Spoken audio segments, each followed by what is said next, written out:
আপনারা দেখছেন number 1 news channel আর আজ তাক বাংলা, সর্বদা সত্যতা তুলে ধরে মানুষের কণ্ঠস্বর হয়ে।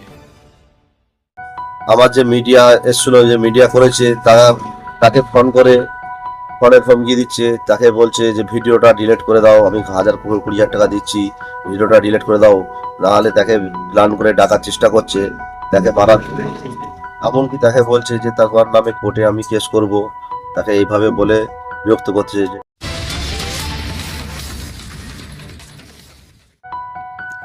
আমি শেখ মুশারফ,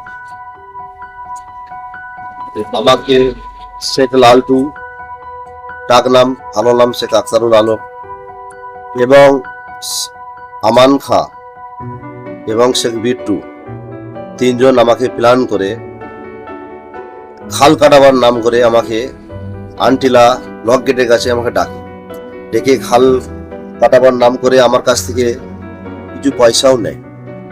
নেবার পরে আমি জানি কাজ হবে, বাড়ি চলে আসি। তো শেখ বিট্টু ও প্ল্যান করে আমাকে একদিন বাগনানে 1 নম্বর বিডিও অফিসের সামনে ডাকে। তো আমি গেছি, যাবার পরে আমাকে বললো বাড়ির ভিতরে চলো, বাড়িতে বসে কথা হবে। তো আমি বাড়ির ভিতরে তার সঙ্গে যাই।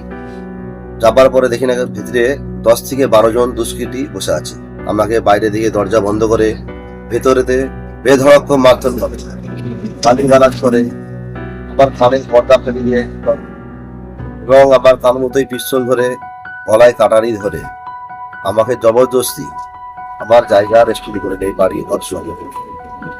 এর আগে থেকে প্ল্যান করা ছিল, আমার জায়গা দাগ নম্বর তুলে দলিল রেডি করে আগে দিয়ে প্ল্যান করা ছিল। তো আমার রেস্ট্রি কমিশনার করে রেস্ট্রি করেছে। করার পরে 6টার সময় আমাকে আর ধাক্কা মেরে বাইরে বার করে দিয়েছে। আমি ওখান থেকে কাঁদতে কাঁদতে বাড়ি চলে আসি। বাড়িতে এসে আমি কাকই না কিছু না বলে আমি চিন্তায় সারা রাত আমার চোখের পানিতে কেটে গেছে। পরের দিনে বাড়িতে বুঝতে পারার পর আমি থানায় গিয়ে লিখিত কমপ্লেন এবার পরে কোনো ব্যাপারটাকে দিয়ে দেখে কোনো গুরুত্ব দেয় না। তার বাবার পরে দ্বারস্থ